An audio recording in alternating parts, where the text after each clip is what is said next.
Hey there guys, I'm back to another video. Today I'm here doing a vlog of everything that I did last Sunday. So it's been a couple years since I've been to New York City, and I decided to sort of vlog and document my experience going there because there were three things that I was doing that day. The first thing was New York Comic Con. That was like my main thing that I was going there for. But two other things sort of lined up with that. The other one is Kinokuniya. That is a store within New York City only that sells a lot of manga. So I wanted to go and see their selection and maybe pick out some books that I don't have within my collection. And then the last thing that just happened to fall in the same weekend as New York Comic Con was the Hypland Cross Yu-Gi-Oh collaboration. So let's go and talk about that real quick. So Hypland, if you guys don't know who they are a streetwear brand that does collaborations with certain anime. They've done Hunter x Hunter, Naruto, Inuyasha, and now their latest one is Yu-Gi-Oh, a collaboration with Konami. And I love Hypland. I have been buying their clothes and supporting their brand for over a year now. Pretty much when quarantine started, I was following their brand and sort of getting into anime, and when I wanted to go and buy anime clothing, they were pretty much the first ones that I looked into. And this pop-up shop, this was my first time ever going to a pop-up store, and it was a pleasant experience. I liked how it was sort of laid out, how everything was sort of displayed, the Yu-Gi-Oh sort of pictures, the iconography that was on the walls and the floor. Everything about this experience was just so much fun. Obviously, because there are so many people, you do have to wait online to go and see the pieces themselves, which is fine. And then obviously wait online to buy the actual pieces that you want, which that is also fine. That's just part of the experience. But actually getting to see these pieces in person and sort of taking in everything that's going on around with the statues, the artwork, the music that was playing, it was just a vibe. Like, I thoroughly enjoyed my experience at the Hypland pop-up shop, and I cannot wait for them to do more within New York City, and hopefully I will attend those in the future. But yeah, you know, the pieces that they had on display, first off, the rugs are beautiful. They are obviously out of my price range personally, but I know that their rugs are very popular and very famous for a good reason, because they are well made and in high quality. And then their pieces, the tees that I'm showing off, the Joey tee, the Kaiba tee. The Kaiba one I actually wanted, but they didn't have it. It's the one with the tie-dye downward. They didn't have that one, so I'm definitely gonna have to go and cop that when it goes up online this upcoming Monday, because that was one of the pieces that she said when I was talking to her. The Kaiba pieces were pretty much popular throughout that weekend, which I'm not surprised, because Kaiba is a popular character within Yu-Gi-Oh. But yeah, you know, the pictures, the artwork, like I said, obviously just giving off that vibe and sort of that nostalgia for Yu-Gi-Oh. I don't remember a lot of these characters' names, or the monsters' names, I should say, but just seeing them is pretty dope. And then the statues, obviously, like, these are like the main things that pretty much catches everyone's attention. The Millennium Puzzle, iconic for Yu-Gi-Oh. I'm glad I got a picture with that. But then in the other room, you have like this projector thing on the wall that shows like the Yu-Gi-Oh iconography once again, with these symbols. And then on top of that, you have these two statues. You have the Toon Summon Skull, which is by far my favorite out of these two. The amount of detail within the book and the sort of graveyard setting, it just looks super duper dope. The Blue Eyes Toon Dragon is also like pretty cool. You know, I always liked Blue Eyes as a kid, so seeing those two statues in person was super duper dope. But yeah, overall, the Hypland Yu-Gi-Oh pop-up shop was a fun experience, and I cannot wait to see what else Hypland has in store for the future. For the second thing that I did, was the main thing was New York Comic Con. Like I said, it has been a couple years since I've been to New York City, and it's been a couple years since I've been to New York Comic Con. Last time I went was 2018, I believe. I could have went in 2019, but I decided to not go just because I was just like, you know, like, I can always go next year. And then 2020 came along, and we all know what happened there. So the first thing that I did was go to this Demon Slayer booth, because they pretty much were handing out some like freebies. And then on top of that, you can see these Tamashii Nation Figure Art Zero figures / statues, and they all look really good. The amount of detail every single figure has, you are pretty much paying for what you get with these statues. And they had every single major character. They had Tanjiro, Nezuko, Rengoku, Zenitsu, Inosuke. I believe they also had goddamn, I forget their names. Giyu, Shibuya, like, they had every single major player within Demon Slayer Season 1. So yeah, very exciting stuff to see. Personally, I didn't buy anything from there, but Yeah, the other thing that I did was this Viz Media Shonen Jump activity line. Pretty much them just handing out some like free posters and free little papers. Pretty much, that's what I stood in line. I believe it was like 20 minutes for or something like that. I forget exactly how long, but the line did move pretty quickly. I'm not gonna lie for how many people were on that line, but the major thing that was at the end of the line was this like photo op with JoJo's Bizarre Adventure characters, which I'm not a JoJo's fan yet, so I didn't participate in that. Once I got the free posters, I pretty much just dipped out of the line. The Spy Family artwork that was shown on the side of the wall, I was very surprised to see that, just because I feel like Spy Family within the Shonen Jump line of manga, that one definitely has to be the least popular out of the other big ones like Chainsaw Man, Jujutsu Kaisen, My Hero, etc. So just seeing that on the wall was super duper dope. But yeah, New York Comic Con as a whole, I was pretty much just walking around doing whatever. I didn't really have a goal or plan in mind, just sort of walk around, see what the booths had for sale. If anything caught my eye, I would buy it for a reasonable price. I didn't want to buy any figures. Despite me looking at figures, I didn't want to buy any figures just because I know I don't have space for them. So I'm just not going to, buy it. So I was just, pretty much just window browsing, if you will, for the most part, and just enjoying the New York Comic Con experience. The main thing that I usually do is go to Artist Alley and sort of see what artists are there and maybe get some things signed from certain artists. There was actually a Sonic comic book artist there, Adam Bryce Thomas, I believe was his name. And I'm a huge fan of his work with the comic. I mean, I love his artwork. Every single time I see him be the main sort of penciler for a issue, I always get excited, and I love the way he draws Sonic and Friends. So seeing him and getting to chat with him for a bit and getting this picture was so cool. And hopefully he will be at New York Comic Con next year or any other event that I will potentially attend in the future. So, but yeah, overall, New York Comic Con was just a fun experience. I'm glad that it is back in session and hopefully for more years to come. All right, so the last thing that I did was go to Kinokuniya. So like I said, this is pretty much a bookstore, but on the second floor is all just like manga and like Japanese like figures and keychains and things like that. And I didn't know this, but they actually do sell Japanese manga. So that was the main thing that I was pretty much looking at most of the time when I was in the store. I was pretty much just like window browsing, picking out some manga for series that I am sort of picking pieces out of for, which you will see later in the video. I'm missing like a volume here, volume there for like these certain series. So I did decide to buy those because I was at the store, so I might as well buy them there. These are retail prices, which is why I was kind of like very picky and very selective with what I was purchasing. And that is also why I was pretty much mainly focused on the Japanese manga, because I never see Japanese manga at any stores. Like if you go to Barnes & Noble, they don't got it. Right Stuff Online, they don't got it. The only online retailer I guess that has Japanese manga is like Amazon Japan and like eBay, but I don't really mess with that. So seeing it in person at Kinokuniya was definitely super duper dope. Even if I can't like read Japanese, it's cool to see these volumes, be printed in Japanese before they get printed into English, hopefully.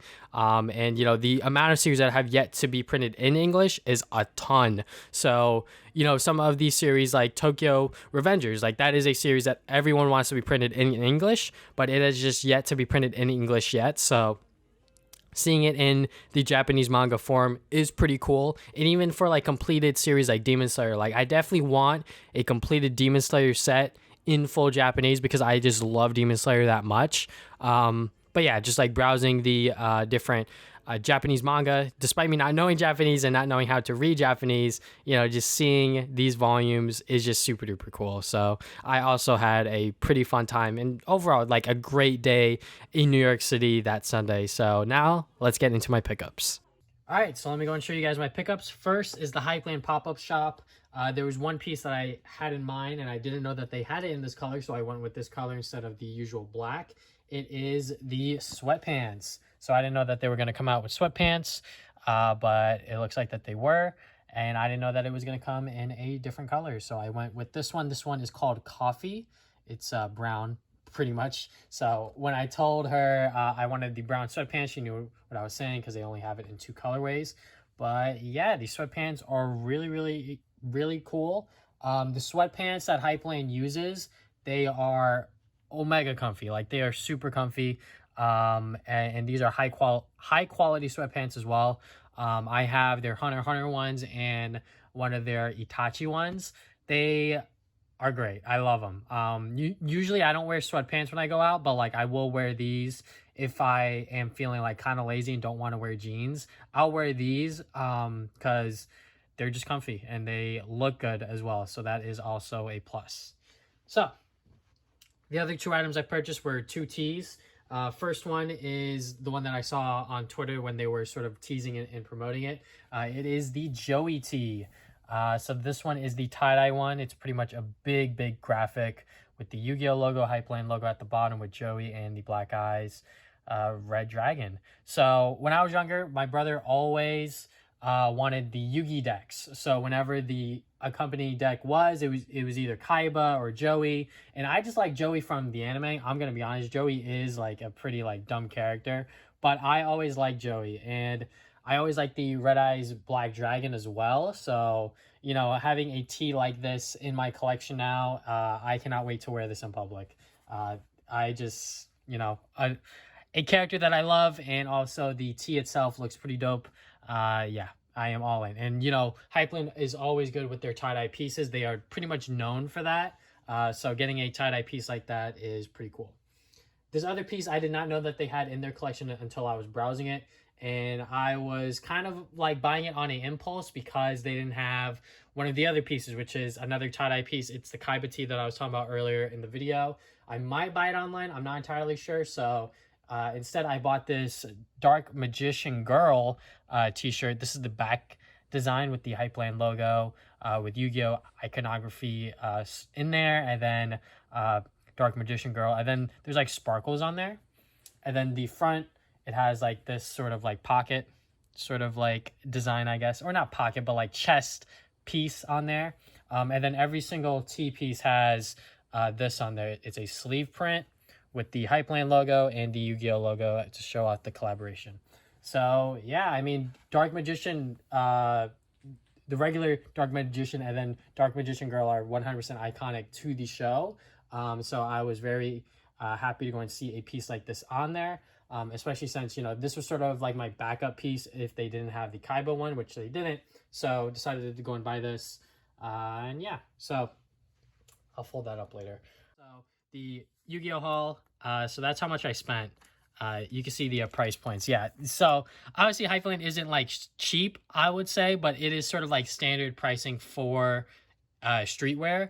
And the coffee pants definitely was the highest. But like I said, the highest quality sweatpants ever. Once you buy a pair, you cannot like go back to like other sweatpants. They are so high quality. But so that is my receipt. And then they give you a deck of cards and then playmats. So yeah, I mean, it's just a way, I guess, for Konami to sort of like promote the cards, and, you know, for anyone that sort of wants to potentially get back into it, they can with these. So yeah, and this is like a speed duel mat, so like it doesn't have like all of the sort of placements. I believe like it's I believe there's supposed to be like 4 or 5 pieces for like the monster and trap cards, but there's only 3. So yeah, this is definitely a sort of like a super quick way to play Yu-Gi-Oh, and I guess you could read that to sort of see, you know, what speed dueling actually means, because I actually haven't read that yet. But yeah, kind of cool. Nice way to sort of promote Yu-Gi-Oh. All right, so New York Comic Con. Like I said in the video, I was pretty much just browsing, just walking around, seeing what people had. And then this one booth was selling a bunch of just like Blu-rays of like different series and different movies. They were all bootlegs, 100%. Like, I can tell, like, some of these things were not released on Blu-ray at all. And this is one of them. So it is the Teenage Mutant Ninja Turtles 2003 series, the complete series. So he had this on Blu-ray, and I bought it. It was $50, which if you look online for like bootlegs like these, I believe this one goes for like 80 to 90 or even like $100, because there's 7 seasons on here. There's like over 140 episodes, including the movie. So yeah, I grew up with the 2003 Ninja Turtles show. So this one is in my PS4 because I'm watching it. So I already did start watching it. I got through like half of season 1 or something like that. But yeah, I love these Ninja Turtles. I grew up with them. I continued watching them as I was getting older because there were other seasons like season 4, season 5 that I didn't watch fully. So I got those on like DVD from like GameStop, like used. So I got those and then I watched them. And then the Fast Forward show, Back to the Sewers, I was watching those two as they were airing on like 4Kids or the CW. Yeah, I just love this series so much, and I'm sad to see that there isn't a official release of these like on DVD or Blu-ray of like the complete show. So you know, I just have to go with the bootleg, and obviously like I can just watch this like online, but I would much rather just like have it physically because that's just the kind of person I am. I like having all of my stuff physically in my media, whether it comes to games, movies, TV shows. I just want a physical version of it. And I have a lot of these episodes on DVD. It's just a lot of them I don't have them on DVD either. So if I could go and get the complete series on Blu-ray, I'll do that. I'm not sure if all 7 seasons are on here. Like I said, I only got through half of season 1, and I'm not even sure that's the entire disc. There's so many episodes crammed into one disc. It's kind of crazy. So yeah, and there's only 4 discs in here, so I wonder if like actually all 7 seasons are on here. I hope so, but if not, you know, there's always ways for me to rewatch it online and stuff like that. So okay, so the last thing, Kinokuniya. This is where I spent the last of my money that I had available for this trip. I wanted to spend less than 100 here because I was already spending a lot of money on this New York City trip. So let me start with the English manga that I bought. This is the first thing that I grabbed because it was pretty close to like the English manga stuff. So it was Horimiya Volume 10. I've never seen this in person, and I kind of knew that I didn't have it in my collection. I have a spreadsheet of everything that I do and don't have. So when I looked it up, I saw that I didn't have it. So I do not mind paying retail price for this series in particular because it's always sold out. There's always missing volumes. Whenever you go to Barnes and Noble or you check out Right Stuff Anime, like they don't have every single volume in stock. I'm pretty sure. But yeah, Horimiya, I am excited to get more of these and hopefully start reading it soon because I haven't read a single volume of it despite me having so many. This is a manga yaoi series, I believe, or a sort of like romance coming of age story, LGBTQ. I only heard that it was good. That's all I really know about it and all of the other genres that it sort of falls into. And I saw it there. And because this is a volume 1, I decided to buy it just in case if like it sells out or anything. So when I do want to like start the series, I can actually start it. It is Our Dreams at Dusk. Like I said, it's a very good romance, slice of life, coming of age story with LGBTQ themes in there. So, and it's only 4 volumes long, which is really short. So if I want to sort of like pick it up and read all of it, I probably can if I find the other volumes at some point. But yeah, right now I only have volume 1. It is another, $13 volume. And every single manga is wrapped in plastic, which I can appreciate because, you know, when you're in New York City, there's a lot of people that sort of, you know, shop there and sort of visit the city. So, you know, having the manga all in plastic. And I'm sure they do it to make sure that the manga is in like the best condition that it can be. But also on top of that, just make sure that no one's like actually like reading it, you know, when they're like in the store because people can't do that. But the next thing that I saw here, I could probably buy this on Amazon for the same exact price. So I didn't mind paying the retail price because this manga series doesn't go on sale on Amazon, and if it is, it's like $1 or maybe $2 or like a couple cents. So when I saw it there, I was like, oh, okay, I'll go and get this volume and then ask if they have volume 4. They didn't have volume 4. So this is the final volume of BL Metamorphosis. I've talked about this previously on other pickup videos and on my podcast, the Travis and Damien podcast, where we talk about games, movies, and anime every other week. This is a series about this sort of like elderly woman who gets into boys love manga. And then there's this teenage girl who helps her get into it. And she's also into boys love manga, but she doesn't have any friends that are like into it, or she doesn't talk to her friends about it. So she's sort of like a loner character in a sense, and she befriends this older woman and they sort of get to know each other. And you get to see their different perspectives on life because she's so young and the elderly woman is so old, and you know she's been through so much. So the things that she values is like way different from what the other character values. So it's cute, it's wholesome, it's very I'm not gonna say enlightening, but very much giving into perspectives of how other people think, which is kind of cool. So yeah, this is the final volume. I have to buy volume 4 on Amazon. But yeah, Beyond Metamorphosis, happy to go and buy that. And then the last volume in English that I got here is My Dress Up Darling, volume 4. So if you guys don't know what this series is, I recently read the first 2 volumes after read volume 3. But it's pretty much a wholesome series about this girl who wants to get into cosplay, and she befriends this guy who knows how to make clothes for dolls, but no one knows about it. And like, he just happens to be caught in the act of like making clothes at school in like one of the clubs, and like she notices him and she asks him for his help, and he helps her, and you know, adventures ensue, stuff happens, you know, it's cute, it's wholesome, like I said. I don't want to spoil too much. This one is a little, I guess, on the lewder side of things, but like, it honestly doesn't have to be there. I'm gonna be honest, it's just there to be there, because this manga is a lot more wholesome than I thought it was gonna be. I'm gonna be honest. So yeah. All right, so the last books that I got here are Japanese manga, and I don't know how to read Japanese, but I bought these because I like the previous series that it is based on, and this is sort of like the sequel series. So it is former Teasing Master Tagaki-san. So I pretty much just picked out 3 volumes of covers that I really liked, and I believe all 3 of these have Nishikata, because I guess that's just how it is. The earlier volumes are only just of Tagaki-san and their kid. So yeah, I guess in the later volumes of the series, Nishikata gets more involved. But if you guys don't know, it's pretty much just a series about this girl who teases this guy. That's pretty much it. And it's cute, it's wholesome. That's what the original series is about. This one is more about I believe it's Tagaki-san just like teaching her kid, like just like parenting the kid, is as far as I could tell. I haven't read a lot of it. I've read some chapters online, but like I don't remember which ones. Like I'm pretty sure it's like the first 5 to 10 I've read. I'm not entirely sure, but you know, I bought these as an excuse to sort of ease my conscience when I read it online, because I don't like reading manga online, especially when it's like through alleged links, because this series is not officially translated in English or has a English print. So I bought these.